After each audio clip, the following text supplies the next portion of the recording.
Okay, when you think of a manager, what comes to mind? Is it someone in a big, quiet office just thinking, planning out these grand strategies? Well, as it turns out, decades of research show us a picture that's, well, a lot more chaotic. So let's dive into what that job actually looks like. We have this idea in our heads of managers as these calm, reflective strategists. But here's the thing. When researchers actually followed them around, what they found was just nonstop action. The job, it turns out, isn't about avoiding interruptions. Nope. It's about being an expert at navigating a constant flow of them. And honestly, this one misunderstanding is where so many new managers trip up. All right, so this gets us right to the heart of what we call the managerial myth. You've probably heard the classic textbook definitions, right? Planning, organizing, leading, controlling. And look, they're not useless, but they create this mental image that just doesn't line up with what a manager's day actually feels like. And this quote right here, it nails it. The manager's real job is messy, fast-paced, and heavily driven by interaction with others. It's not this neat, tidy, organized thing. It's dynamic, it's all about people. And this isn't some abstract theory either. This is literally what researchers see when they're out there in the trenches watching managers work. So, what does this day of chaos actually look like in practice? I mean, what are we really talking about? Let's break it down, because some of the details from the research are honestly pretty fascinating and probably not what you'd expect. Okay, get this. Study after study finds that managers spend as much as 75% of their time just talking and listening. Yeah, 3/4 of their day. So that whole image of the quiet, solitary planner, it's pretty much a fantasy. The real work, the important stuff, it happens in conversation. And the pace? Oh, it's absolutely relentless. We're talking about most of a manager's tasks, a quick question in the hall, a phone call, whatever, lasting for less than 10 minutes. In fact, a lot of them are under 5 minutes. It's not a marathon. It's just one sprint after another all day long. This little timeline here gives you a perfect sense of what researchers call the stream of activities. Just look at the constant context switching. You go from reviewing metrics to blasting through emails, then a quick chat in the hallway, boom, a customer call, then a budget update. It's just this continuous, choppy flow of totally different topics with different people, from the moment you walk in to the moment you leave. And this right here is probably the single most important mindset shift for any manager. All those things we call interruptions, the unexpected phone calls, the urgent questions from your team, they aren't getting in the way of your job. They are the job. Let me say that again. They are the job. Your entire value as a manager comes from being that central hub that can handle this constant, chaotic flow of information and problems. Okay, so if the job is just this chaotic stream, how on earth do you make sense of it all?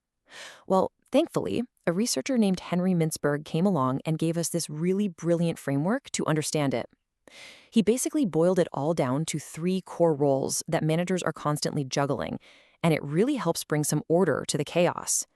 So here they are: interpersonal, informational, and decisional. Interpersonal is pretty straightforward. It's about being a figurehead, a leader, building your network. Informational is all about being the nerve center for information. You're gathering it and you're sharing it. But then there's decisional, and this one is so crucial.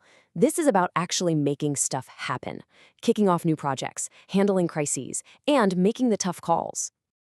And really, that's the biggest takeaway from Mintzberg's whole framework.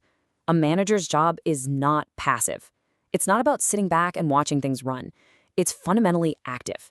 It's about jumping in, initiating change, handling problems as they pop up, and making big choices, a lot of the time without all the information you want and under a ton of pressure. All right, so if that's the reality of the job, the big question is, how do you not just survive in that environment, but actually thrive? Let's shift gears and talk about the practical skills you need to really master this constant stream of work. When it comes to handling that feeling of just being completely overloaded, the best managers get really good at 4 things. First, they are constantly prioritizing, all the time. Second, they become masters of delegation. They know how to empower their team. Third, and this is a tough one, they learn how to say no strategically, to guard their time and focus. And finally, they master efficiency in everything they do, because every minute they save is a minute they can spend on what really matters. And let's circle back to that social part of the job for a second, because this quote is just so critical. Building networks are not distractions from real work. They are the work. All that time you spend talking to people, listening, building those relationships, that's not fluff. That is the real work. It's how you build influence, it's how you gather information, it's how you actually get things done. So since the job is basically one long conversation, it means communication is everything.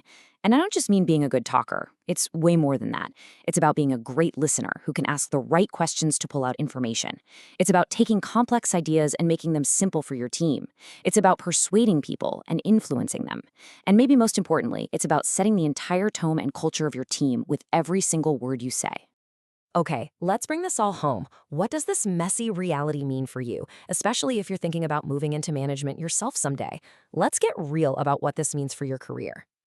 A really helpful way to look at it is to think of management not as a science, but as a craft. It's not something you just learn from a book. It's about developing what we call tacit knowledge. That's just a fancy term for the gut instinct you build up over time. It only comes from actually doing the job, getting feedback and reflecting on what worked and what didn't. It's a skill you have to practice and hone. And this means you have to make a huge mental shift. Look, the technical skills you have, they're probably what got you noticed in the first place. But they are not what's going to make you a great manager.